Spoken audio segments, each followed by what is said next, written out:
I'm Kat. I'm Haley. And this is Night Classy, the podcast where tipsy teachers teach fascinating lessons. What are we drinking, Haley? We're drinking some very special holiday season. I'm drinking the Seltzer Nog from Bud Light. Yeah. What flavor do you have?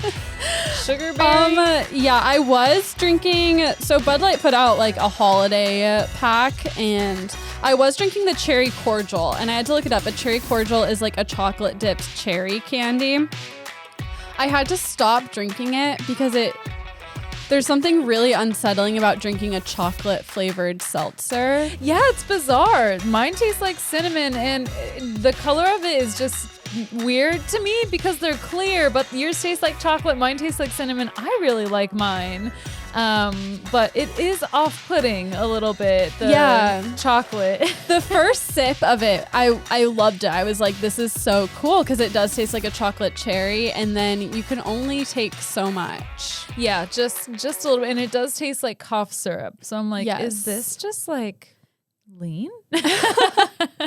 Is they put lean in a can? What lean tastes like? Should I write a song about it? You think you're drinking lean, but it's just Bud Light seltzer.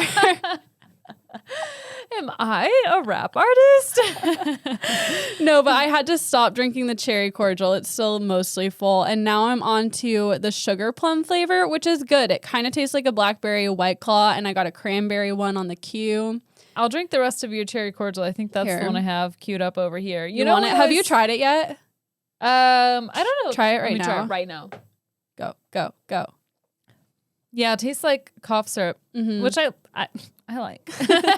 I just saw Justin of the now defunct What the Gays Say podcast texted us asking us to rate each one.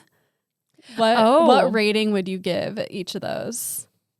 Okay, let me get back on the cherry cordial because as I breathe out, I'm getting more of the chocolate.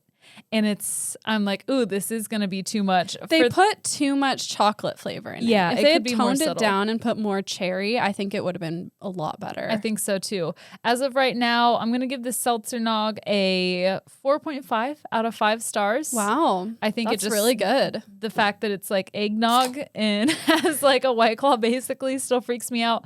But I'm really enjoying it. I don't know about the cherry cordial. Maybe like a 2.5 or 3 because like it's good, but I don't want to drink the whole thing. Definitely like give it some points for tasting accurate, but also not very delicious to drink a lot of. And then I tried your eggnog one. I'm not into the artificial cinnamon flavor, but it does taste like eggnog. So gets my credit there. And then the plum one is pretty good. Are we going out of 5? Yeah, I chose 5, so I'd give it a 3.5. It's not bad. It's not great. Okay. And then I just opened my cranberry one. Here we go. It is better than Bud Light beer, period. True. For us. I actually prefer this cranberry Bud Light over is it the White Claw that makes cranberry or Truly? I don't know. One of them makes cranberry and we've had it, and this one is better than that because it's kind of sour. Okay. It doesn't have like that medicine-y taste. Overpoweringly, flavor, like syrupy type. Flavor. Yeah.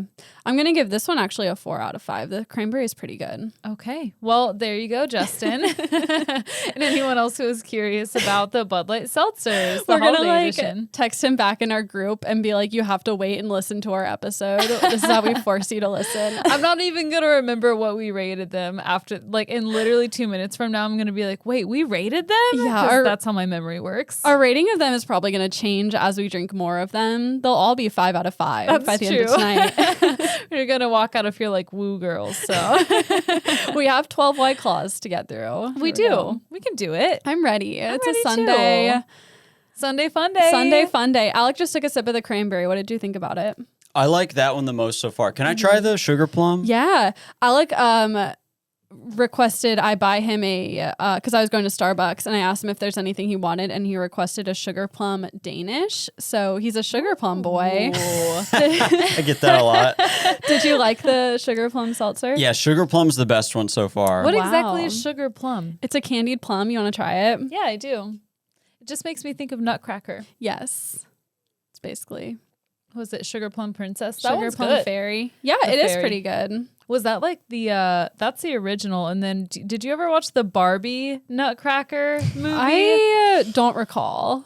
There was this rat in it, and he was Ew. so scary looking. I had a fear of rats, and my parents had this ornament from the 70s that was this like scary looking Santa rat, and it was carrying a bag on its back. Santa rat. Yes, it was a rat, and I threw it away while we were decorating the Christmas tree one time because I hated it so much. There's our scary Mouse King from the Barbie. He is scary. I used to go see the Nutcracker ballet every year. My mom would take me to it, and they had a scary Mouse King too. It was huge, and its face would come out of one side of the stage, and then on the other side of the stage, they'd have like its tail coming out as if it was so big it wrapped around the whole thing, and it scared the fuck out of me as a kid. The Rat King is actually kind of traumatizing. Yeah, that's easily the scariest part. I guess it probably should be since Right. it's the villain.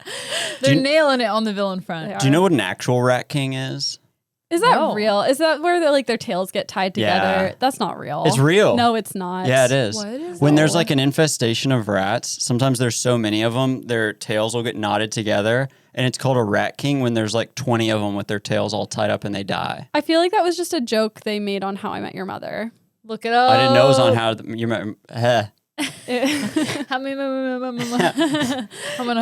How I Met Your Rat No King. way that's real. And if it is, do not Google it because I don't want to No, see the I picture. need to see it. A now. Rat King is a collection of rats whose tails are intertwined and bound together by one of several mechanisms. Look at that. Ew, is that real? Don't It's zoom real. in. I'll if you're watching on YouTube, I'll have a picture up momentarily. That is Wow, that's- disgusting. Those don't even look like rats. Those look like little monkeys. They're beige. Yeah, they're Why are they beige? oddly Because they're like dead and old. That is so they found gross. like that. Oh gosh. I just saw the word Seattle on that Wikipedia page, and I'm never going back home. Well, when we were in Seattle, Oh my God. in the Seattle Underground tour, they said that you could see at some point in time a river of fur because there were that many rats down there. So if there's that many rats, you bet you're going to get a Rat King.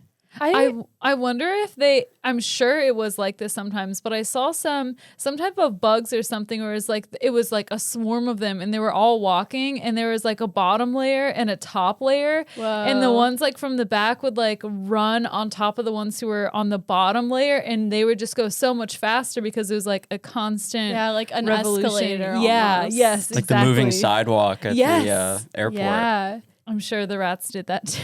Oh That's how their tails get all caught up. Somebody got their foot stuck in the chain. And I can't believe, look at that picture. It says rare Rat King found in Estonia. I guess at least they're rare. This doesn't have to be something we worry about. This says rare Rat King found alive. Oh my God. That would be so sad. What do you even do if you find that? ignore it and walk away. That's what I would do. I would do nothing. I don't know. I feel like I would. What else can you do?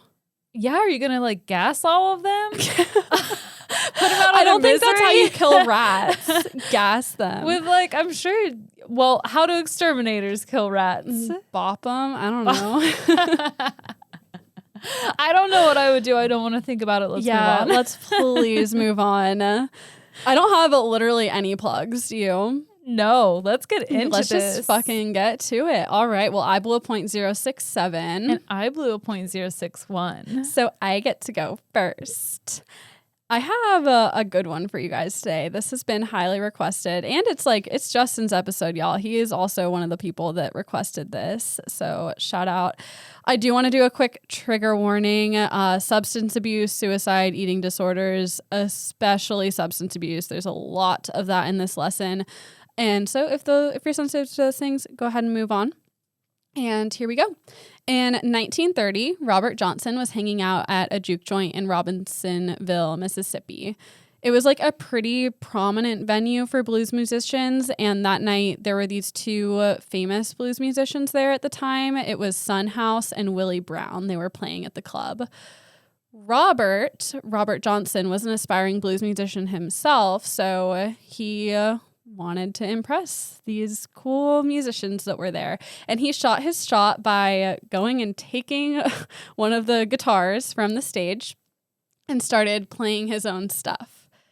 He sucked ass. The crowd hated it. They booed him off stage. And the venue was so offended that he would do this that they threw him out of the club. Yeah, who goes up on stage and just takes one of their instruments and starts playing? Yeah, it was quite the move. I mean, if he had been good, maybe it would have worked. But you have to know yourself to make moves like that. I think he just had a lot of confidence. Yeah, that can be a downfall. It's great to have confidence, but that's a bit too much. It works for some people. Like some people, confidence is enough to get by, but not Robert, unfortunately. Not yet. Not too long after, Robert showed up at a different juke joint where those same two artists were playing again. This time he brought his own guitar, and his guitar was special. It was fitted with a 7th string, which neither of these guys had seen before. This was pretty new at the time. And House saw him come up. He recognized him from that time at the club, and he mockingly shouted at him, "Boy, now where are you going with that thing? To noise somebody to death?" Which sick burn. But things were different this time. Now Robert had insane skills. He used unusual techniques and was able to strum chords so quickly that the guitar sounded almost more like a piano. Wait, you said this was not long after the first time? It was under a year. Okay. Yeah. Okay, Robert. That's his name, right? Yes. Okay. So Robert had gone from being absolutely terrible to being one of, if not the best guitar players in the Mississippi Delta in under a year. He starts getting all this attention. Everyone's like, where did this kid come from? He fucking slaps on that guitar. And they were wondering how he did it. Yeah. This is weird. So according to legend, Johnson had taken his guitar to the crossroads of two highways, 49 and 61 in Clarksdale, Mississippi. And 420 and 69. 420 and 69, that's right. You heard it here first. And there, he fittingly made a deal with the devil. The deal was he would be granted incredible skills in exchange for his soul at the age of 27. In his song Crossroads, he sings, "I went to a crossroads, fell on my knees, asked the Lord above, have mercy, now save poor Bill, if you please." And in another song, Me and the Devil Blues, Johnson sings, "Hello, Satan, I believe it's time to go." Recordings of his songs were only made in the year leading up to his death, and his 29 songs would influence other prominent musicians like Eric Clapton, Keith Richards, and Brian Jones. And in August of 1939, just a few months after his 27th birthday, Johnson hit on the wife of the owner of a club where he was playing. Like flirted with her? A lot of things say he made a pass at her. So I don't know. So not like pop, pop. Not like hit. No, her. He didn't hit her. He hit on her. Okay. It was a different time. Right. No, he was flirting with her. I don't know exactly what he did, but it's the owner of the club. So not a cool thing to do. Later that night, he was handed an open bottle of whiskey, which obviously he drank from. But 3 days later, he died of strychnine poisoning and pneumonia. Oh. So I guess the club owner was not on board with a threesome. Robert Johnson's story is the lore behind the 27 Club, the unofficial quote-unquote club of talented musicians, sometimes extended to athletes, artists, and actors who died at the age of 27, usually due to drugs, alcohol, or some other type of violent incident. Possibly because they sold their souls to get their success. Have you heard of the 27 Club? No, I haven't. Really? Yay. Then this will be really fun. I still have time. You still have time. Now is your time. Oh, yeah, you can join you have to be successful in the arts first. Can you do that? I can draw. Okay. That's arts, right? I have to be successful first. First, I thought you got your success. Well, first you have to make a deal with the devil, I guess, and then you're successful, and then you die at 27. So you have a couple of years. Maybe if I'm negotiating with the devil, then I could change it to the 67 Club. so that I could, live a full enough life with my success. I know. I don't understand. Like, that doesn't seem like a good deal. Like, you get maybe 5 years of glory and then you have to live in hell. The devil's tricky. Maybe it was some wordplay and they thought that they would get much longer. Maybe they thought he said 72. Yeah. He just preys on people who are dyslexic. Watch out, Alec. Excuse you. Oh, you're not dyslexic. You're just ADHD. Sorry. She's over here diagnosing. What am I, Kat? What am I? You're also dyslexic. Everyone's dyslexic in some capacity, right? No, just kidding.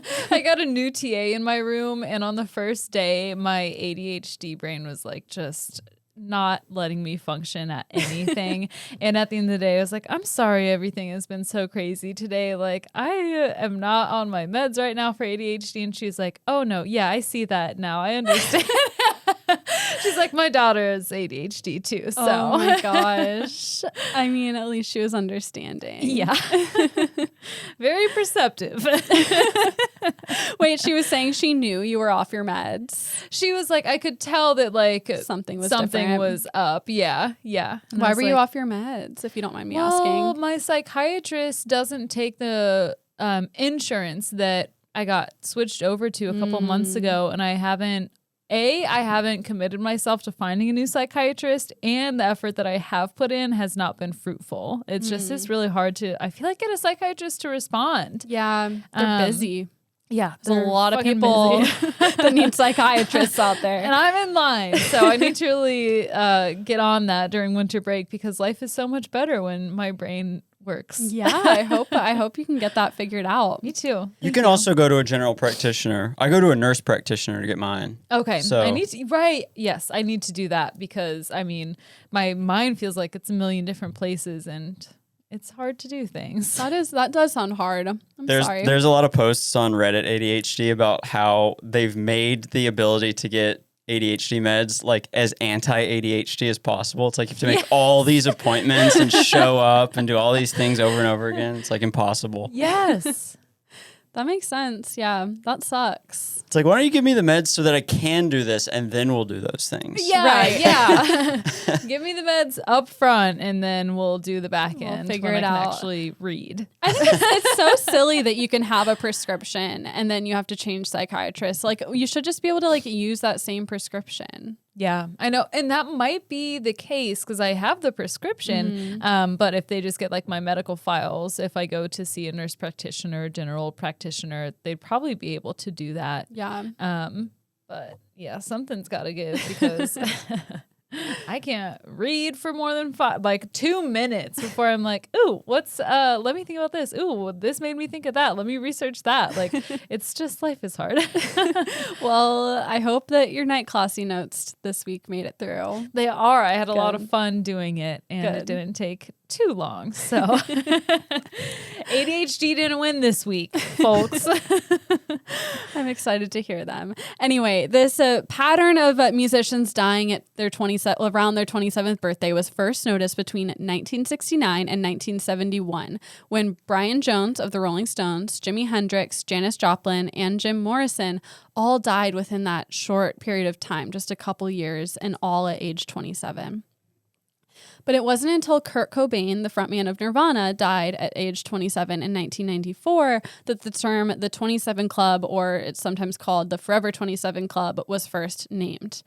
After Cobain's death, his mother, Wendy Fraudenberg Cobain O'Connor, gave an interview with the Daily World. In it, she said, quote, "Now he's gone and joined that stupid club. I told him not to join that stupid club."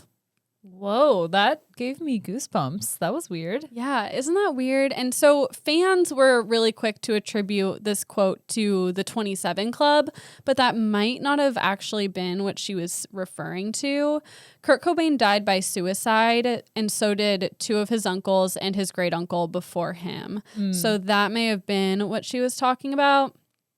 In any case, it's led to a bunch of conspiracy theorists speculating that he purposely timed his death to be part of the 27 Club, which to me just seems pretty insensitive and dumb. I don't see anyone doing that, but who knows?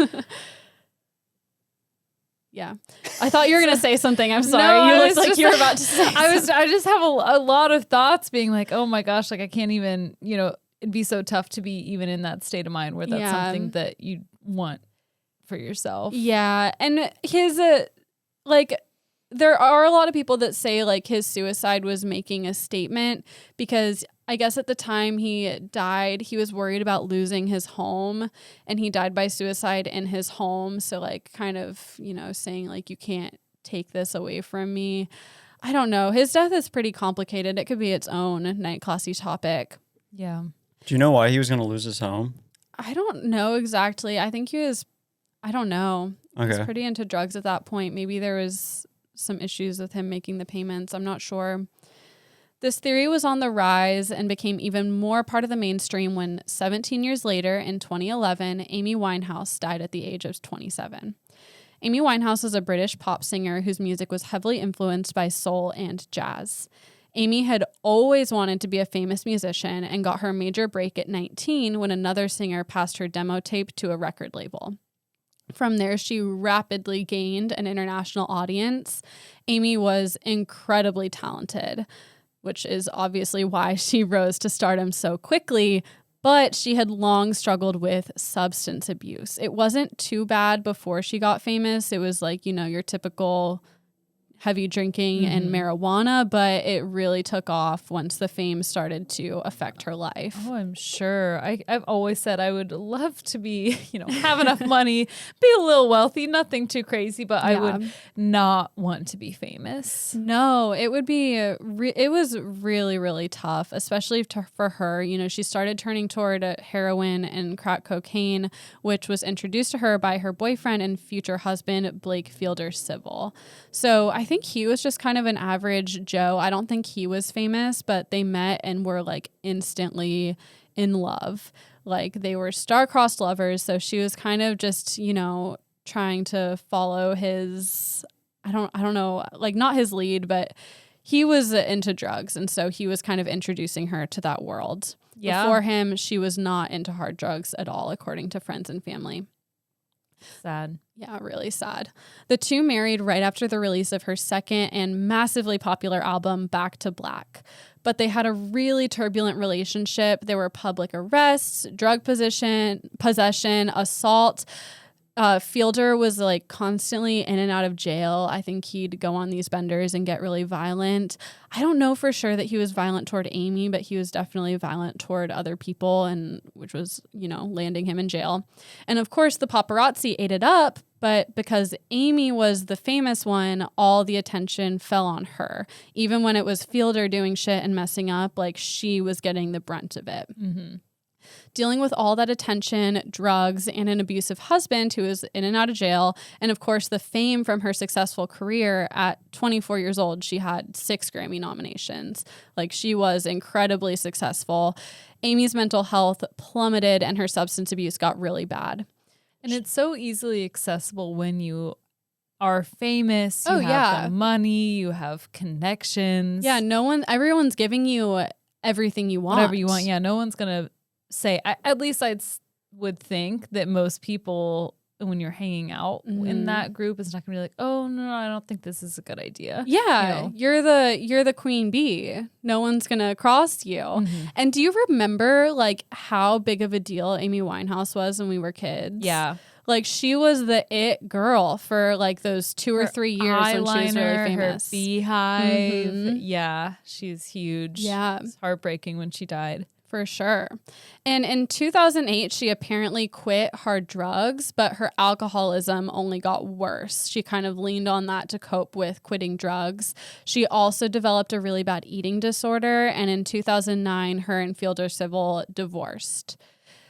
By this time, Amy's career was also suffering. She was barely working. She was constantly canceling shows. She even canceled her 2011 Coachella performance. Yeah, that's a bad look. Yeah, really not good. And when she did perform, she was clearly drunk, like sometimes to the point where she was barely able to stand. Yikes. My heart just goes out for her and what she went through, and That's really sad to like be even like if you were there as a fan to see somebody that you were excited to see perform their art just be at that point. It would be awful. Sucks. Yeah. The last show she ever performed was in Belgrade, Serbia. And in that show, she was so intoxicated that she couldn't remember the words to her own songs.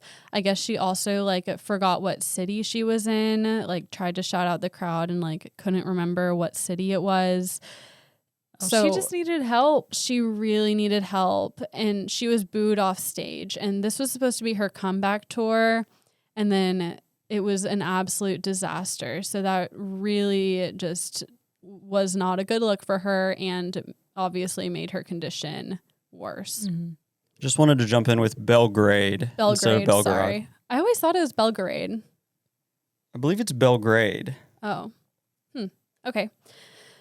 So during this time, her team was obviously noticing what was happening. They were desperately trying to get her sober. They were setting her up with psychiatrists, trying to get her into rehab. But Amy was unable to get sober, and she was just refusing treatment. The night before she died, she had a phone call with her doctor where she discussed a recent relapse, and she told her doctor that she didn't want to die. Later that night, she hung out with her bodyguard. Together, they watched videos of her old performances. And he said that she was in a pretty good mood. She was just like enjoying watching her old stuff. And then the next day, he tried to wake her up around 10 a.m., but she wouldn't wake up. He figured she was just tired and he'd leave her alone and let her rest. But then 3 p.m. rolled around and she still hadn't moved. So he figured like something wasn't right. Amy had died of alcohol poisoning at age 27. People close to her were devastated, but not surprised. Her own mother said that she was never meant to live past 30. Ooh, that gave me goosebumps too. This whole lesson is giving me reactions. I know. It's just so sad. And Amy's story, I think, is reminiscent of a lot of the other, like, quote unquote, 27 Club members, where it's just a struggle when you're in those circles with alcohol, drugs, mental illness. After being just like, because I feel like a lot of musicians now sometimes, but back then, especially before Amy Winehouse, like in the 60s, 70s, 80s, 90s, like you were just like, you were not anybody. Like you didn't come from money and then suddenly you're just launched into a very public career. That's gotta just hard to cope. Very hard to cope, for sure. Complete change your life. Everything about it changes. Yeah. Really kind of scary stuff. And so, you know, they have these lifestyles. Many also didn't seek treatment or were even denied treatment because it would have taken away from their ability to perform and write music, as was the case with Amy herself. In her song Rehab, she talks about people wanting to get her into treatment, but her own father saying she didn't need it when she so clearly did, presumably because, you know, her going to rehab would keep her from performing and making money. At what cost? Yeah. At what cost, people? Yeah, she can't perform, but she'll be able to perform more later if that's what she wants to do. But she needed rehab. Yeah, it's just like you see this over and over again with like celebrities with parents like that who just treat them like a commodity. I mean, obviously Britney Spears is the most topical example, but she's not by far not the only one. Oh, absolutely. Money changes people. Yeah. And, you know, this thing like not getting into the treatment you need when you so clearly desperately need it leads to early death in many cases, including the original 4 members of the 27 Club. Brian Jones was the original founder and leader of the Rolling Stones. He was mostly a guitarist, but he went on to play many other instruments. In 1969, he died in his country home in England. He had taken a variety of drugs and alcohol and then decided to go for a swim in his swimming pool where he drowned. The coroner declared it a, quote, death by misadventure, which is like the most British fucking shit I've ever heard. Yeah. Oh my God. Brian Jones had been in a downward spiral with drugs and alcohol for years at this point. He had also been struggling professionally. He had recently been kicked out of the Rolling Stones, so he was just not in a good place. And because of this, getting intoxicated and drowning in a pool didn't seem entirely far-fetched. But there are people that have their doubts about this like series of events. Keith Richards said, quote, "And the mystery of his death hasn't been solved. I don't know what happened, but there was some nasty business going on."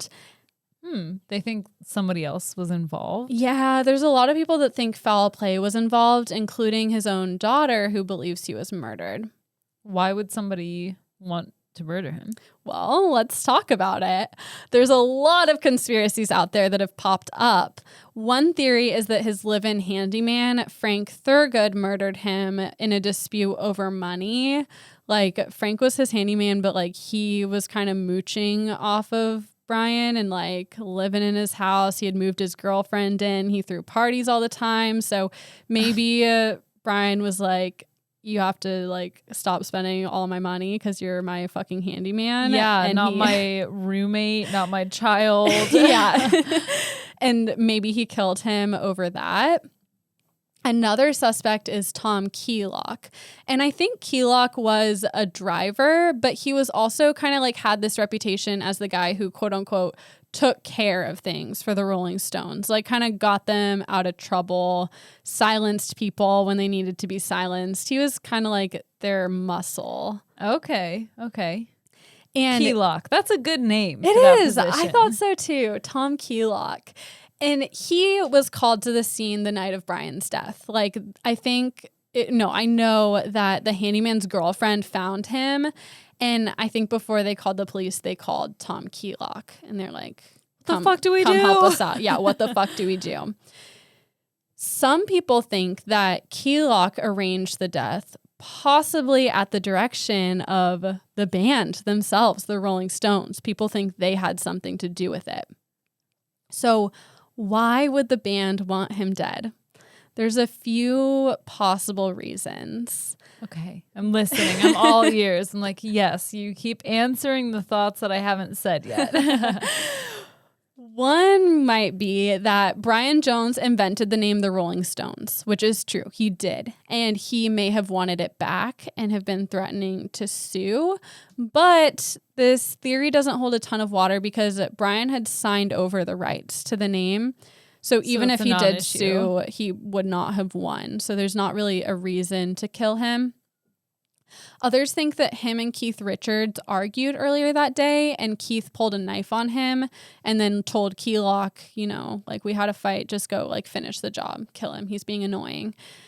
This is not true because Keith and Brian had not seen each other in person in a long time, so there's no way that happened. But regardless, people still say it did. An escalation. Yeah. Like anytime I hear a story like that or conspiracy or like forensic files, when it's like the brother wanted the money, so he had his brother killed by a hitman, I'm like, homicide is not the answer. Yeah, people are wild. Like, you have to be a special kind of damaged for that to be what you go to. Yeah. And to maybe it crosses your mind, but then normally it should be like, no, I shouldn't have this person killed. I shouldn't kill them. It doesn't matter that much to take someone's life. Think of the consequences. Like, you're grown men. Your frontal lobe is developed. You understand what consequences are, right? I hope. I would hope so. If not the other person's life, then your own life. You don't want to go to prison.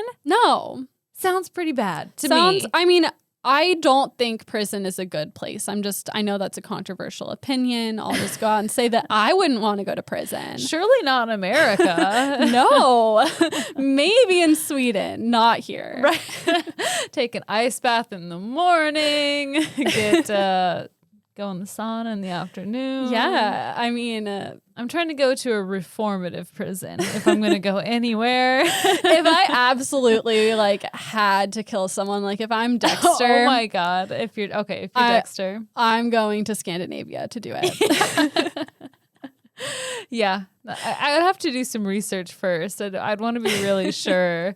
Maybe get not residency, but citizenship in that place first, so I can't be extradited. But they wouldn't extradite extradite you. Not, yeah. They'd keep you there. Maybe Could be sooner than we think. Maybe that's the way you like illegally immigrate. Like, I don't want to live in America. I'm going to go murder someone in Switzerland. QAnon is taking over. Everyone's an idiot. Switzerland, will you come pick me up? I'm scared. Honestly, a Switzerland prison sounds safer than most places in the United States. Yeah. Sad to say. Sad? God. Oh my God. Well, I'm sorry, we have guys. a plan at least. If all else I'm fails. glad we banged it out. You know how like some people who are just like thirsty for attention will like take credit for other people's murders? Yes. Like, I don't want to kill anyone. I would never be able to do it, but I could take credit If it for got something to that someone point. else did. Just kidding. We're totally kidding. Yeah. For legal reasons. She's right. I second that. Don't take my laughing as I'm not being serious. Another thing people cite for reasons the Stones might have wanted to kill him is maybe Jones recorded like a masterpiece and the Stones felt threatened by that because they had just kicked him out of the band. If he came out with a really good song, that might not look good for them. This is highly unlikely because Brian Jones was not in a good place where he'd be writing music. Yeah, super crazy. This is like probably the most far-fetched theory. Except for the fourth theory, which is that he was killed in a satanic ritual by the Rolling Stones. Are you saying that's the most likely or that that's the craziest? I was saying that's the craziest, but now I'm thinking maybe it's the most likely. Oh, tell me more. Just for fun reasons. So the band's music at the time was getting increasingly dark. They started like thinking that Satan was really cool, much like, you know, a high school girl who just got into the occult, and they had just released their album, Their Satanic Majesty's Request. This caused a lot of people to speculate that they were like making deals with the devil, doing ritual sacrifices. Right. 'Twas the season for satanic panic. Yes, indeed it was. Jones's last photo session with the Rolling Stones was for the cover of their album, Through the Past Darkly. On it, Brian's face appears on a shattered mirror on the back, and in another photo on the album, he's on the bottom right point of a pentagram. So maybe that was saying something. Maybe they killed him for the devil. He's evil. The next of the original four is Jimi Hendrix. Jimi Hendrix was an early pioneer of the electric guitar. He really pushed the instrument to its limits as people had never seen before and created a whole new musical form, giving him a reputation as one of the most creative and influential musicians of the 20th century. Was it Jimi Hendrix who would play it behind his head? Yeah, okay. I think so. And he was from Seattle. Well, Aberdeen or something, but, you know, Seattle area. Yeah, same like you. Not Seattle, but Seattle. Seattle. Maybe that was Keith Richards that was from Aberdeen. Who was Jimi Hendrix from Aberdeen? I don't know. It doesn't matter. He was from Seattle, right? He was from the Seattle area. I don't think he was from Seattle. Anyway, it does not matter. In 1970, Jimmy took some Vesperex, which is a sleeping pill. These are like really strong sleeping pills. Just half of one is enough to put a grown man to sleep for 8 hours, and Jimmy took as many as 9. Oh my God. He had also been drinking, so not a happy combination. Not a happy combination, not a sober decision. No. He died of an overdose, but it probably was not intentional. Jimmy had been abusing drugs for years and was known to be really reckless with them. He was known to, quote, take a handful of shit not even knowing what it was, according to his friend Deering Howe. So why though? I mean, I know the party scene, whatever, but that's just to be so reckless. I think you just maybe get to a point where you feel invincible. Like if he was like being like this with drugs all the time and you do it so many times, you never think that this is going to be the one that kills you. Yeah. And in this case, it was. Next is Janice Joplin. She's an American singer-songwriter who sang rock, blues, and soul music. She was one of the most famous rock musicians of her time, and around 1 a.m. on October 4th, 1970, she injected her left arm with some heroin. After that, she walked to the cigarette machine in the hotel lobby, got a pack, took it back to her room. She got back to her room, set down the cigarettes, and then fell over and hit her head on the table. She was found dead the next morning. So just bled out. I think she had a head injury. Wow. Yeah. So just kind of like a freak accident. Like, I mean, she was taking heroin, but she'd probably taken heroin thousands of times. And then this happened to be the time where she hit her head. Yeah. And I feel like, I don't know, but if you OD, that's pretty immediate. It wouldn't be like she'd be walking down to get cigarettes. I don't And know. then come back. I don't know how quickly it would kill you, but like she hadn't taken enough. Yeah, like you said, she hadn't taken enough heroin where she couldn't walk, you know? Yeah. So I don't think it was the heroin what killed her. Yeah, it was just falling. enough to make her tip over. Mm-hmm. Oh my God. Yeah. The last of the final four is Jim Morrison. Jim Morrison was the frontman of The Doors, and in 1971, he was found dead in a bathtub in his Paris apartment by his girlfriend, Pamela Corson. What an awful thing to have to find someone. Yeah, can you imagine finding your partner like that? No, I hope no one ever has to. Yeah, it's horrifying. I was just reading about Kurt Cobain. I didn't realize they didn't find him for like 7 days. Oh, also I meant to say Wow. Kurt Cobain, not Keith Richardson earlier. But yeah.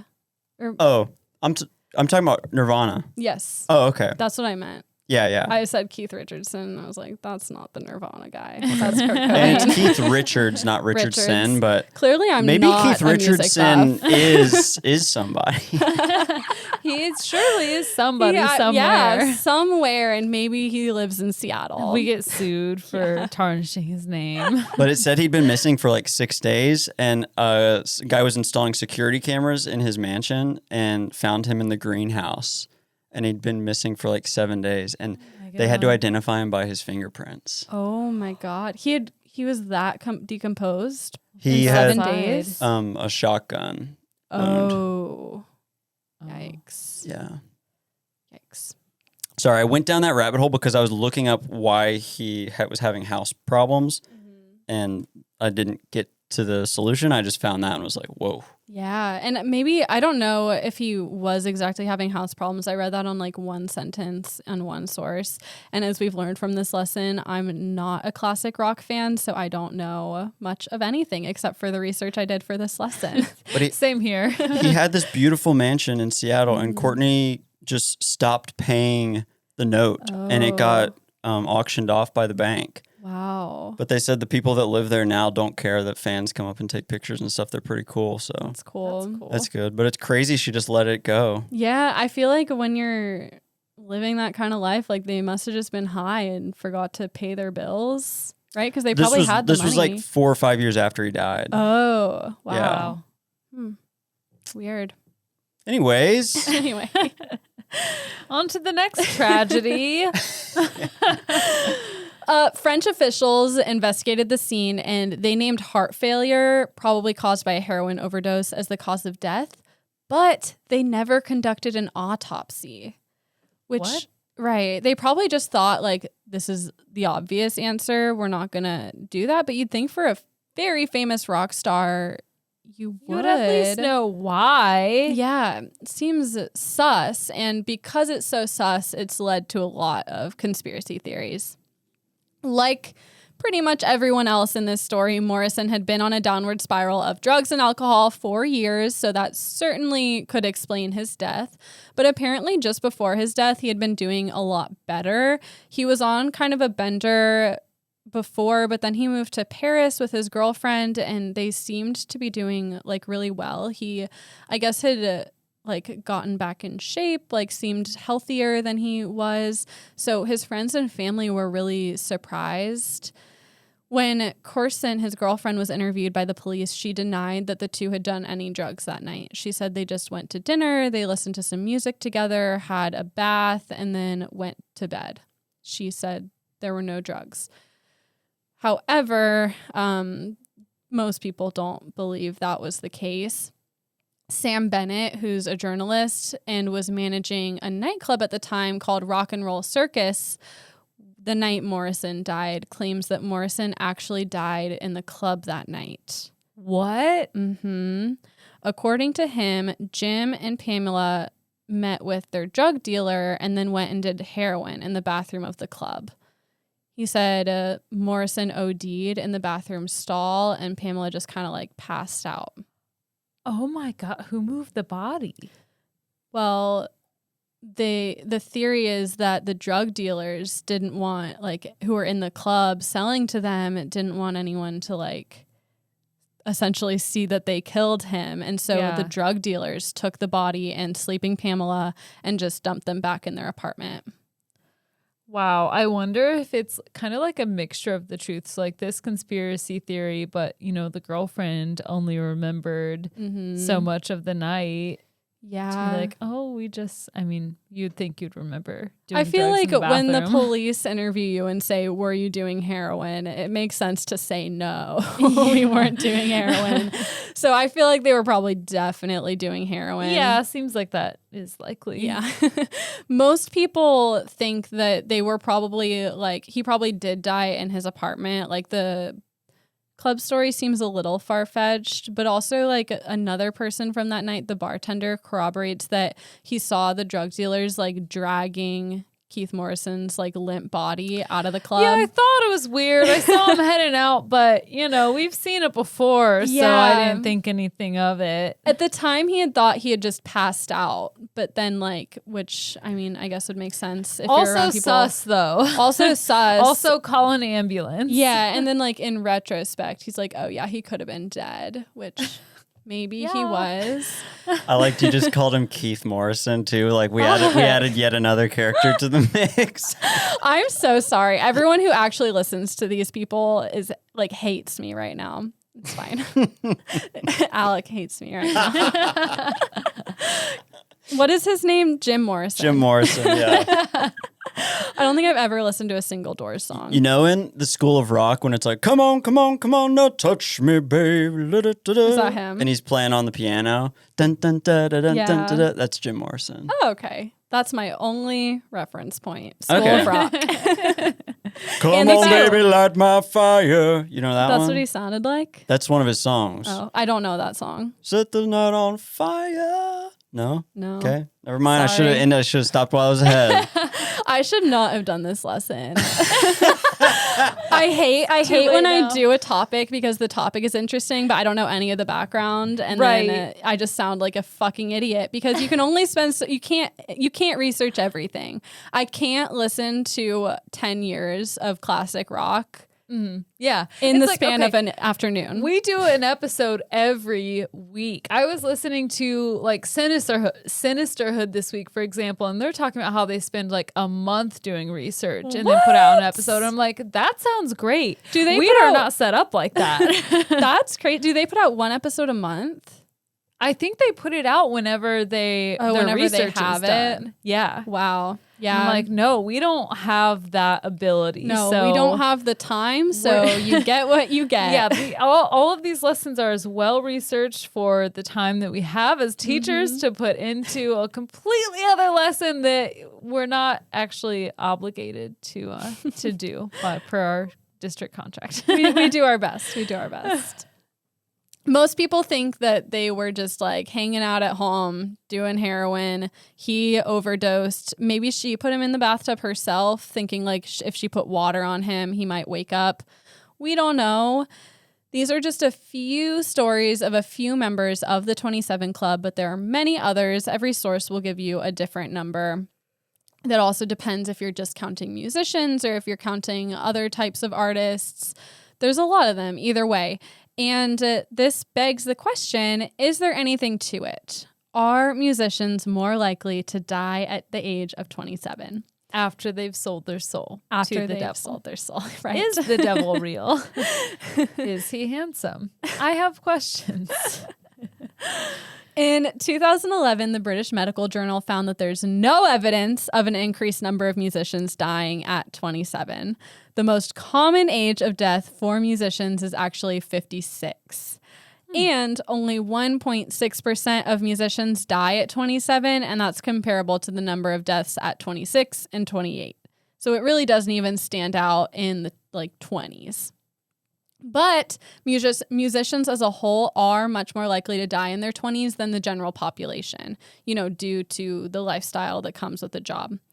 Life expectancy of musicians also varies a lot by genre. Older genres like blues, jazz, country, and gospel have a life expectancy pretty close to the general population. Genres with a slightly below average life expectancy are soul, pop, folk, and world music. Rock, electronic, and punk musicians do on average live much shorter lives than most people, but the genres with the absolute lowest life expectancy, like in their 20s in some cases, are metal, rap, and hip hop. I've never thought about the average life expectancy for people of different genres. I know. It was really interesting. And I was looking at the statistics, and there's not really a difference between men and women. So a gender isn't a big tell. But what was interesting is that women's life expectancy as musicians was just slightly lower than the men in almost every genre, whereas in the general population, women live longer than men. So I thought that was kind of weird. Interesting. Mm-hmm. I wonder why. Yeah. What's really to blame for the 27 Club is the lower life expectancy of musicians on average and, of course, confirmation bias. So anytime someone dies at 27, it becomes a big deal. 27 Club. Yep, we're looking for it. It gets a lot of attention. Regardless of the fact that the 27 Club is statistically a myth, it does have a powerful place in pop culture due to the status of the musicians who've died at that age. And people like to talk about it and have their fun little theories. My favorite theory is the astrological explanation. I guess around the age of 27, your moon and Saturn are in the same position as they were when you were born. Ooh. And they fight each other. They don't fight each other. You fight yourself because it brings this turmoil of making that full circle, and it's a time where you're really in need of personal growth. It's like birthday anxiety times 1,000. Yes. Yeah. You've completed the first cycle of your life, and this can possibly result in some more risky behavior and for some an untimely death. Oh my God. Well, now I am anxiously awaiting my 27th year. Thank you for that. Have fun. One more piece of lore around the 27 Club is the white lighter. There's an idea that the white lighter is somehow cursed, or it's some sort of an omen. Mm-hmm. It's a big thing in 420 culture.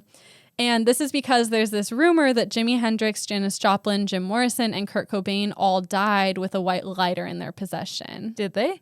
No, because Bic didn't start making disposable lighters until years after a lot of their deaths. So it's impossible. Okay. But that's my lesson on the 27 Club. I hope you like it. I can't talk. I hope you liked it. And I hope you forgive me for having bad taste in music. I loved it. I learned a lot. I hope to never be a part of the 27 Club. 72 Club would be fine. Yeah. I mean, ideally 100, just to round it all off nicely. But I did learn a lot. Rest in peace to all of those who are in the 27 Club. I know. I wonder if there was ever a famous podcaster that died at 27. Ooh. There's still hope for us. I mean, podcasting is relatively new. It's true. I'm sure there is a podcaster who's died. There's so many of them. There's gotta be. At 27. Anyway, my sources are a Medium.com article called The 27 Club by Amber Blaze, RollingStone.com, the 27 Club Wikipedia page, AllThat'sInteresting.com, an article called The Full Story of Amy Winehouse's Death and Her Final Tragic Days by Marco Margaritov, CrimeReads.com, Biography.com, the Janice Joplin Wikipedia page, Vox.com, Ranker.com, and the White Lighter Wikipedia page. And that was my lesson brought to you by Wikipedia. Woo woo! Thank you, Wikipedia. All right, let's hear from our sponsor. We will be right back. This episode is sponsored by BetterHelp. As a shy and socially awkward person, I can see why In-person therapy would be a barrier for a lot of people getting therapy. Having to sit down with a stranger and reveal your innermost thoughts and fears, I absolutely would suck at that, and I would have a really hard time even just calling and making an appointment to see a therapist. My phone anxiety could not, and that is why I'm so grateful that there's an alternative. Without a healthy mind, being truly happy and at peace is hard. The good news is that therapy works. But what is therapy exactly? It's whatever you want it to be. Maybe you're not feeling motivated right now and would like some tools to help. Or maybe you're feeling insecure in relationships or at work. Maybe you're not dealing well with stress. Whatever you need, it's time to stop being ashamed of normal human struggles and start feeling better, because you deserve to be happy. And now you don't have to worry about finding an in-person therapist near you to help. BetterHelp is customized online therapy that offers video, phone, and even live chat sessions with your therapist. So you don't have to see anyone on camera if you don't want to, thank God. It's much more affordable than in-person therapy, and you can start communicating with your therapist in under 48 hours. Join the millions of people who are seeing what online therapy is really about. It's always a good time to invest in yourself, because you are your greatest asset. And special offer to Night Classy listeners, you can get 10% off your first month of professional therapy at betterhelp.com/classy. That's betterhelp.com/classy. Thanks again to BetterHelp for sponsoring this episode. Welcome back, bitches. It's my turn. Go. Since we watched a Hallmark Christmas movie last night and we're looking up a million different things about Hallmark Christmas movies and how they're made, I thought that I would be a bit of a list bitch this week and just talk about Hallmark Christmas movies. Nice. Yay! 'Tis the season. So Hallmark Christmas movies all started with ABC. Actually, in the 1990s, they had an offshoot network called ABC Family, and they started the 25 Days of Christmas so that they could continuously run holiday movies and bring in actors like Joey Lawrence and Mario Lopez. Also, that movie that we watched last year, I forget what it was. It was Mario Lopez, A Handcuff Christmas or something. Christmas like in that. Handcuffs. A holiday in handcuffs. Yeah. That was one of my first times watching a movie with Mario Lopez in it, and I just had a totally different impression of Mario Lopez. Like, I didn't know that he was in movies like this, like Hallmark movies. Did you think he was in good movies? Yes, I did. I thought he was a good, leveled up actor. No, he's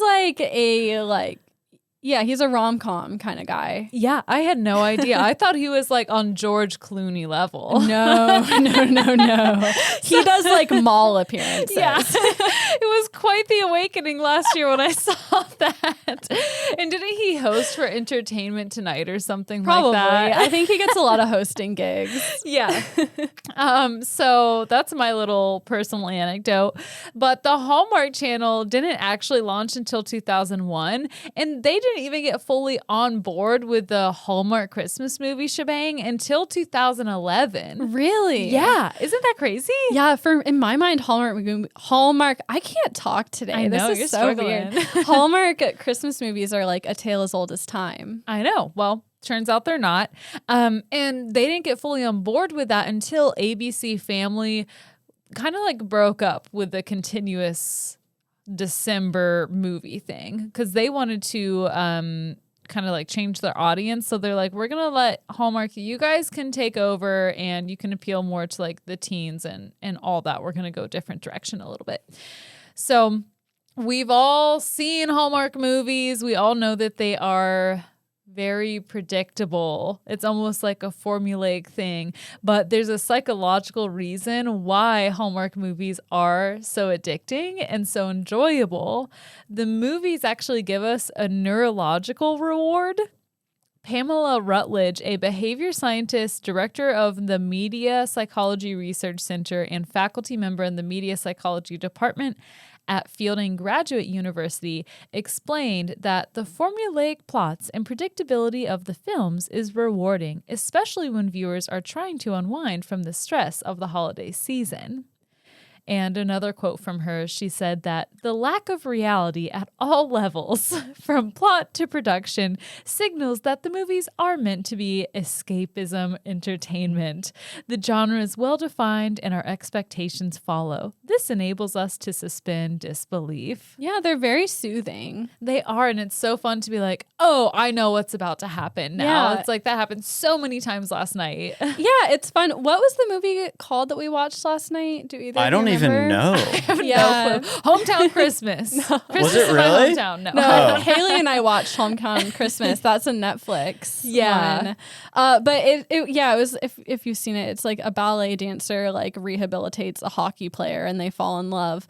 But we were having a blast like predicting what was going to happen, and we were always right. Whether it was like correctly predicting or saying some outlandish thing that would have been like so much more funny than the actual movie. It's fun to riff on. It's fun to actually know what to expect because you basically know the plot going into it and what everything is going to happen. Real quick, y'all, can you guys take a guess at what that movie was called?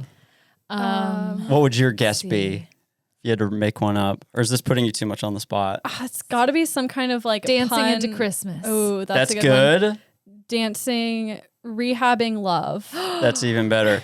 This one is arguably, yours are better than this. Taking a shot at love.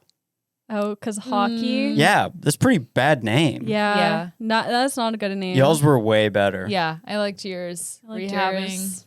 Well, maybe we could collab. Are we going to make a movie? We could so easily write a Hallmark We could do movie. a Hallmark movie for sure. It turns out the average Joe can write a Hallmark movie. We'll get to that. What we should do for What? December Patreon, because we missed last month, we're going to have John on. We were going to have Zach on also, but instead Tommy could write. We could do that same thing we did with Tommy, where we wrote that play or whatever we wrote last the time. Script. But a Hallmark movie. Oh my gosh. Yes. Yes, Let's do yes. Okay. And Look now we've forward said to it on the that. show, so we have to do it. We have to do it. We're going to do it. December's going to be a busy month. Yeah, we can handle it. Okay, well, I'll hop on to Patreon for that. And let's see here. Where was I? Yes, Hallmark movies are literally keeping cable television alive, as almost everyone opts out of cable to stream instead because it's better, more convenient, all of that, cheaper. Tons of people are still tuning in for the Hallmark Christmas movies, and people tend to watch them in groups, whether it's friends or families. And in 2016, 4 million viewers watched the lineup live. And in the fourth quarter of the year, Hallmark Channel is consistently the most watched cable network amongst women 18 to 54, which is like That's a their big focus age group. I know, right? And they outpace all of the broadcast network programmings on Saturday nights, which is Wow, like the that's when we second most watched popular. it. Yeah. We literally watched the Hallmark Channel last night. And I mean, they got us. We're in that group Yeah. and we loved it. I'm ready to do it again. Oh my gosh, let's do it every night. Yeah, 25 days of Christmas. Oh Let's my fucking God. go. So every movie, when we talked about this last night, but for all of you who weren't there in the room when we were talking about it in our home, every movie that Hallmark makes has a budget of $1 to $2 million, which is cheap in comparison to other movies, but it is doable. Some TV shows get this much just to make one episode, so they're really spreading it thin. So, you know, their production makes sense. And not only do they knock these movies out with a small budget, but they film the movies in only 1 to 3 weeks. Wow. Yeah. And sometimes, I was shocked at this, but sometimes it's just a month before the movie is even aired. Wow. That explains some of the Crazy. weird editing. I know. Like in all the like exposition dumps that they just rattle off. In 2018, they made 37 original Christmas movies. For 2021, they made 41. Oh my God. Yeah. So making that many movies, do they ever like show the old ones, or they show it once and then it's in the vault? I think it just goes off to the vault. Man. Because it's like, I mean, they're showing for their 25 days of Christmas, it's 2 movies a day for like the whole month of December until Christmas. That is wild. Crazy. Yeah. So actually, no, doing that math, because I can do math, 2 a day, so probably like 50 movies. So they probably do recycle some of them, like their biggest hits. Yeah. But yeah, they don't even have the space to show the old ones because they make so many new ones. That's wild. Yeah. I want the vault. Someone for Christmas has get to me be like out the there. full set of all of I'm them. sure you could just go to YouTube and they're on there. That's true. I mean, I can't imagine. Are they really? I don't know. Let's see. Where to watch old Hallmark Christmas movies. Where did we find that one that was called like the Vermont Christmas we watched? That was on Tubi, I think. Yeah, I feel like they're all on Tubi was and those that a- weird Roku Was apps. that Yeah. a Hallmark movie though? It was, wasn't it? I don't know. You can get like the Hallmark channel you can stream. You can get that for $6.99 a month. It looks like And that'll all have the them all movies there. are on there? Yeah, or Wow. the Lifetime. Yeah, it's on all those Buying weird the ones. Hallmark channel just for December might be the move. Yeah, could be. I mean, or we could just watch the 41 movies they're putting out. That's true. But those have commercials. And it's Yeah. always fun to look up like worst Hallmark movie of all time and then watch that. Yeah, we definitely need to do that. And we need to watch the one that Kristen Wiig and Will Ferrell were in. Yes, we do need That to one watch is, that. what is it? A very dangerous adoption or something like a deadly adoption. Yeah, I watched the trailer for that. So it's not Hallmark per se, but it is Mar Vista, which is owns Similar. Hallmark. Yeah. We got to watch that. Which I was going to ask, speaking of another company, has it become a genre in and of itself where there are other companies doing this? Yeah, there's Definitely. a lot. Okay, okay. Like you'll see if you go on Netflix, you can look at like all of them. Like Netflix has a bunch of their own cheesy rom-com Christmas movies. There's one that they're putting out. I think they just put it out a few days ago. It's a movie where what's her face? The one we wanted Pamela to watch. or the castle one, yes. Yeah. Where she falls in love with a castle. Yes. Is it Brooke that Shields? Was, yeah. I don't know. I don't know that, but I know that they did film one of their movies in Romania, which was like the biggest budget they've had because of the castle. that they Yeah. did. So it's probably that one. Yeah. Yeah. So We we gotta need watch to see that. You're just so fed up with the male gender that you fall in love with a castle. I mean, fair enough. Yeah, I get it, girl. I get it. Where was I? Oh, yeah. So this short film time, 1 to 3 weeks, is super attractive to the actors who do these movies. So they don't have to commit to filming for several months out of the year. They still get to see their families. And it also makes sense why they have some bigger names in the movies, like Candace Burr and who's that girl from, I forgot to write her name down. Lacey Chabert from Mean Girls. Is that the actor from Mean Girls? I think it is. But they star in a lot of them. Okay. You know the brunette, one of the Mean Girls? I'll wore look like- it up. Gretchen Okay. Wieners. Yes. Mhm. I don't know her name in real life. But I think that's Lacey Chabert. But they just spoke to how flexible it is for them to be in these movies because they get paid to work 1 to 3 weeks. They get to spend time Hell with their yeah. families. And I would do Hallmark movies all day. definitely. Yeah, Lacey definitely. Chabert or Chabert. I don't know how you Yeah, say I it. don't know either. Most of the movies are shot in Canada for their tax breaks. Vancouver is a super popular destination for these movies. But, here it is. The 2018 Christmas at the Palace was shot in Romania to take advantage of the country's castles. So I guess maybe they found another castle to fall in love with. That's a different one. Christmas Yeah. at the Palace is not where she falls in love with a castle. I is know. it? Yeah. Oh. No, it's not because that one was from 2018. So unless it like just got out, but if they're filming a month before putting these movies out, I think that one came out in 2018. So Yeah. it must be different.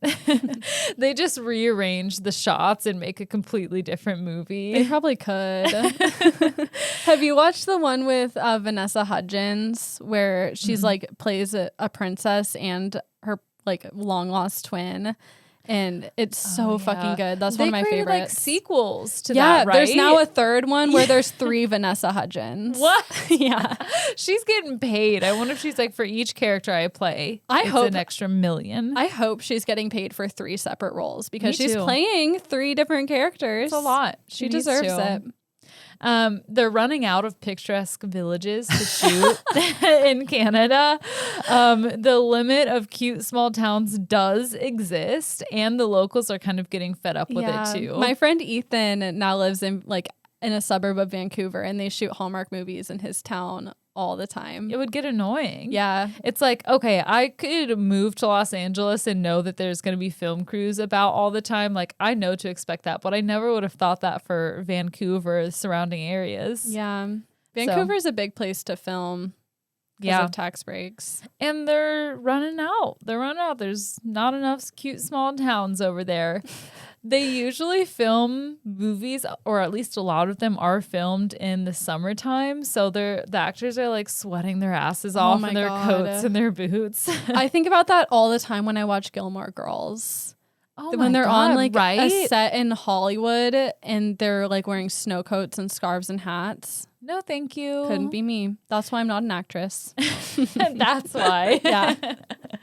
They use trucks of ice, white drapes, crushed limestone to create the look of snow, and blankets that are laid out on the ground to make it look wintry. And the average Hallmark Christmas movie has a snow budget of $50,000. Whoa. Yeah, I know. Snow is expensive. I'm like, wow. That if I were Snow, I would be making more right now. Snow makes more than teachers. Fake ass Snow. Ay, ay, ay. But Hallmark has outlawed snow being a central point to any of their plots. Because it's expensive? Because it's expensive. And every year they receive plots that people write in centered around snow. Like, for example, one script that one of these execs was talking about took place in a town where it always snowed, and it was always snowing by this certain date. And that date came and the snow hadn't fallen yet. And that was like the central plot of the movie. That's a that good was the problem. plot. I know. I'd watch that movie. But they were like, nope, we don't have enough snow. That snow's going to cost 54. We only have 50. Sorry. Oh my gosh. Yeah, the snow is usually pretty sparse. Yeah. Like there's never like a blanket of snow. Like, it's like in the this gutter. A Christmas movie. Speaking of snow, Alec and I just watched a movie called Snowmance about a woman who falls in love with a snowman who comes to life. Snowmance. I like it. It had a great title and honestly 10 out of 10 movie. Would you have fallen in love with the snowman? No, he was weird as hell. He was like, what? That's shocking.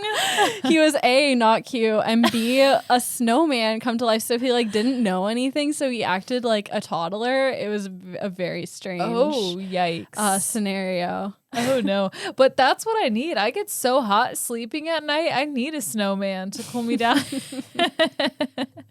The whole thing in the movie is that he was like always hot, like really, because he'd like go in. He like needed to be like in the cold. Yeah. But it was like very inconsistently done. So like sometimes he'd be like sitting in front of a fire and like just be perfectly fine and not say anything, and sometimes he'd be like in the house like sweating and panting.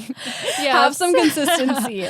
That's me using my teacher tiredness to get out of things only when I want to. Yeah, right. It was so dumb though. They went out on a date and he was like eating carrots on his plate and was like scared to eat them because it was his nose. Yeah. And then like she walks into like her house and he's standing there like this. His arms just out. Yeah, like he was like standing. he was acting like a snowman. He had his arms out like they were sticks, and he was just like standing with his back to the door, like standing like a snowman. And that was the only time he did that. Was he like a man? He's that a was human. Just He was a man. Snow? No, he was just a man. He's a snowman that came to life as a human. Yeah. Oh no! Like this like movie. Frosty the Snowman. Yes, this movie is crazy, you guys. So she every year would build a snowman with her best friend and talk about it as if it was like her dream man, and talk about like all the qualities it had from the time she was like 9 to the time she was like 30. She'd build, and her friend was totally cucked. He was like in love with her and would like build this snowman with her, and Jesus. it was so fucking weird. And then it came to life. Did she end up falling in love with him? She fell in love with him, and then at the end, the snowman or the best friend? The snowman, and then at the end, she fell in love with her best friend. The snowman invites her to Paris, and she's in the car going to Paris, and the fucking cuck guy gives her an iPad that he drew cartoons of her and him like ice skating, and she's like so smitten with that she gets out of the car. Yeah, she was ready to move to Paris, and he's like, I drew a picture of you. And then she goes back to him. Oh my God. See, these movies, they make me laugh. They make me confused. They make me feel so many unpleasant, but also pleasant emotions. It's ridiculous. That's just insane. I'm so sorry to keep interrupting you. No, I know I'm being please do. incredibly annoying. You're not. But if anyone listening is looking for the perfect, like, dumb Christmas Hallmark movie to watch, I highly recommend A Very Nutty Christmas. There is no better one. Is that the Nutcracker one? That's the Nutcracker one. With Melissa Joan Hart? Yes. In that one, her Nutcracker comes to life and she falls in love with him. Anything Christmas themed that has nut in it, I'm gonna watch. And that one is like even better than Snowman's, like by a lot. We need to compile our own list of 25 Christmas movies to watch. And then we'll never be able to watch all of them, like one per night. So we'll just have like a marathon weekend day. Yeah, let's do that. Okay. And I was going to say, maybe fans listening can send us in a title or a premise that we then have to write. Please. Oh, a title or premise that we have to write. I thought you were telling them to send us their Christmas movies. Yeah. Oh, sure. That too. Send us your movies. We'll trade. Mine is A Very Nutty Christmas. I want to see Nut Remix. That's here in Memphis. It's a Nutcracker Remix. It's called Nut Remix, and there's a big ass billboard for it. The marketing team is like, I know exactly what to do, but at the same time, I have no idea what to do. How insane. What are they thinking? I'm sure it's a great production, but they should have named it something else. I think it's perfect. It clearly, like, I can't stop talking about it. And the fact that it's up on a billboard on one of our most busy like roads, it literally just goes through the entire city and suburbs of Memphis. Nut Remix on huge words, and it's someone dancing. Like Nut Remix. I love it. I need it's it. like when you come on her tits. Oh no. Sorry. No, I liked it. That was good. Okay. Moving on. I was going to say Snowman's is when you come on her tits.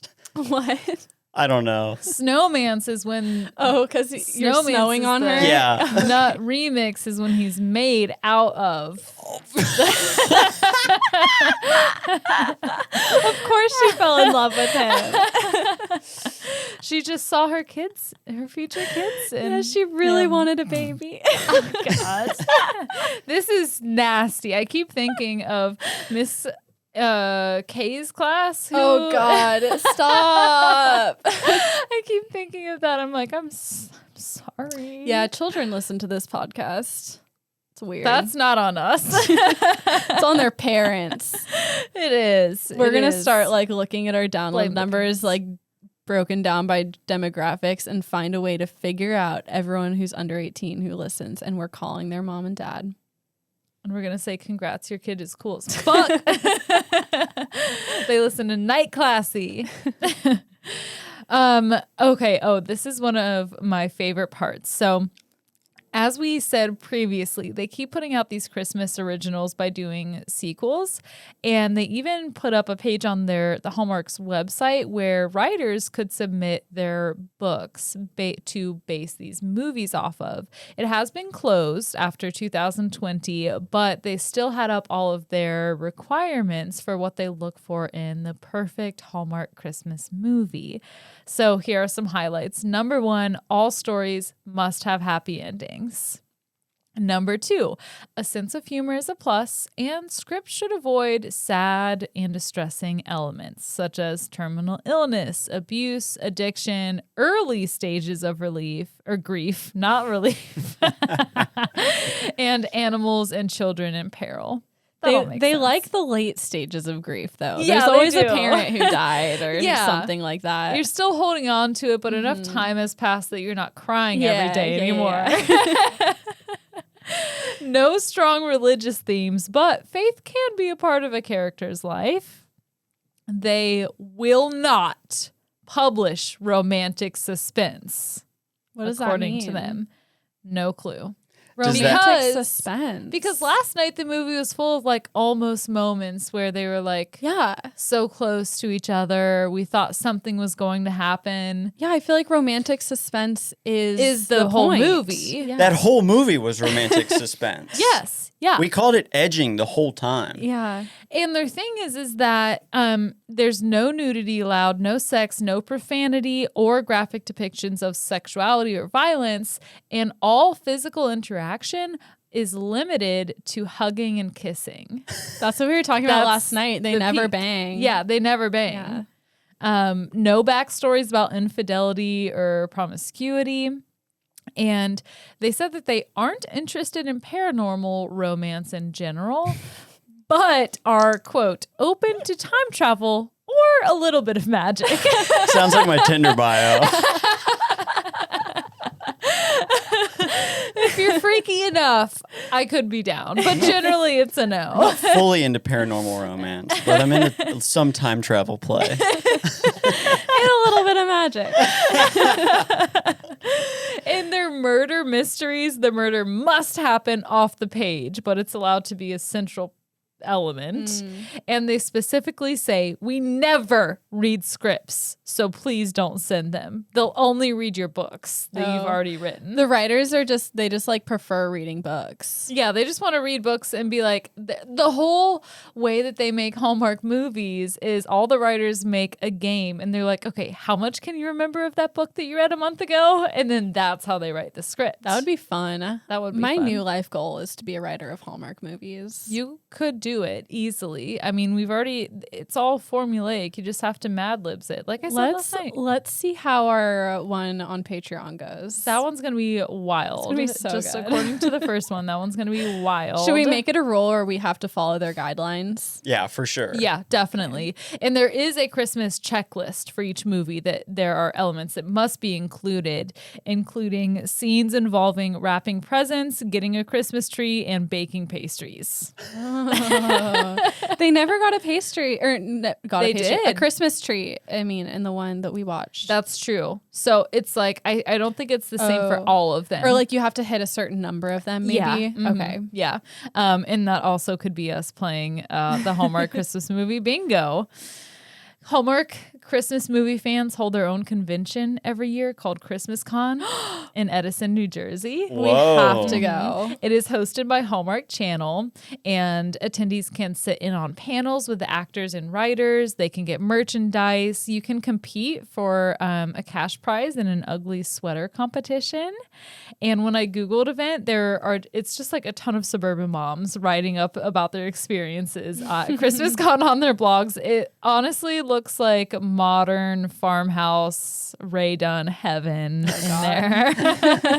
And in 2019, they did hold it for this year. I don't know what the deets are on that, but in 2019, the first round of $50 tickets sold out instantly. Like as soon as they were up, they were sold out. Dang. Yeah. I think this is my last one here. Okay, yes, my last little fun fact is that you can get paid to watch the Hallmark Christmas movies. All you have to do is to apply for the Hallmark Movie Dream Job Contest. You can only commit to it and you can only get the job if you agree to watch all 24 Hallmark movies live within the 12 days leading up to Christmas and make comments about them on social media. The cutoff to enter this year was December 6th. So it's already passed when you're hearing this. Look out for next year. According to the application, the perfect candidate doesn't like Christmas. They love Christmas. They really want someone critical. Yeah, they need They're someone to here for take the a hard look at it. criticism. You have to be over 18 years old on social media and willing to give your honest opinion of the movie. Like they literally want you to roast it because it's not sponsored by Hallmark. It's sponsored by I forget who, but they're not related to Hallmark at all. Wow. Yeah. They want you to be mean to it. It's called Century something. Century Link is the one who sponsors it. It's some other. That's like I don't know what they the do. cable company. Yeah. So they're like, we just want you to give your honest opinion of the movie. If you don't like this the plot line or something like that, their acting is bad, like tell us. Just as long as you're talking about it on social media, then we'll give you $1,000. Is the point for $1,000 for what? Like Right. 48 hours worth of work? Well, if you win, you'll get the $1,000 prize, and you'll also receive a Hallmark binge watching package, which includes the streaming service subscription, a packet of hot cocoa, a box of Christmas cookies, a string of fairy lights, a mini Christmas tree, and a shit ton of Hallmark swag. I feel like this sounds good in theory until you've watched like 6 movies and Yeah, you're it's like, not worth okay, it. I'm done. It's 2 movies a day. It takes 4 hours. Yeah, and I imagine they don't give you all the stuff until you've like done what you're supposed to do. So you don't even get your mini Christmas tree until after Christmas. No, they send it to you before. Oh, You okay, get good. picked, you get your stuff, and then I don't know what they do. Sends like their Yeah, what muscle if to your house if you- you don't do it. Because you'd have to like every day commit to like 4 hours. Yeah, you of have to watch it live. television. Mm-hmm. So what I think happens that if you can't? I think you probably don't get the $1,000 at the end of it Oh. if you don't. Okay. Yeah. All right. I mean, it'd be worth it for the swag as long as you can miss a few. Oh yeah. If I didn't have a job, then I could be like, "Ooh, this could be fun." That would be fun. But also, social media is like so exhausting too. Like, I don't want to have to tweet my every thought about a movie just to get $1,000. I feel like you can make like 3 tweets per movie, maybe. Alec would be good at it though. Alec Yeah. could easily do that. Alec He does loves it for live free. tweeting movies. Yeah. That is my lesson on Hallmark Christmas movies. That was I amazing. That was hope you great. enjoyed it. I'm so excited to make our own Hallmark Christmas movie script. I keep saying, I'm so sorry, everybody. My sources are CenturyLink, the Hallmark Christmas movie binging webpage, Mental Floss article by Jake Rawson, Country Living article by Megan Friedman, HallmarkChannel.com, thelist.com article by Brent Furdyk. Or Furdyke. Furdyk. You tell me. That's Furdyke. I prefer Furdyk. Furdyk or not Furdyk. Oh, I was thinking of fur dick, like a hairy dick. Yeah, me too. Yeah, okay. But that's all I've got. That was amazing. Good. job. Yours was too. Thank you. We nailed it this episode. We did, especially you. I heavily enjoyed that, and it went perfect with my cranberry seltzer. It sure did. I'm excited to drink the rest of these freaking seltzer nogs. Let's do it. It's only 5:10. We have Oh a my whole God. day ahead We of have us. so much time. So much time. I can't wait. Our whole lives ahead of us tonight. All right. Well, thank you again for that amazing lesson, Haley. Thank you for listening, everybody. If you like this, please remember to rate, review, and subscribe. Follow us on social media, including YouTube. You can watch this episode on YouTube along with many of our others. And what else? Join Patreon, tell a friend. As always, thank you for listening. In 3, 2, 1, Class dismissed.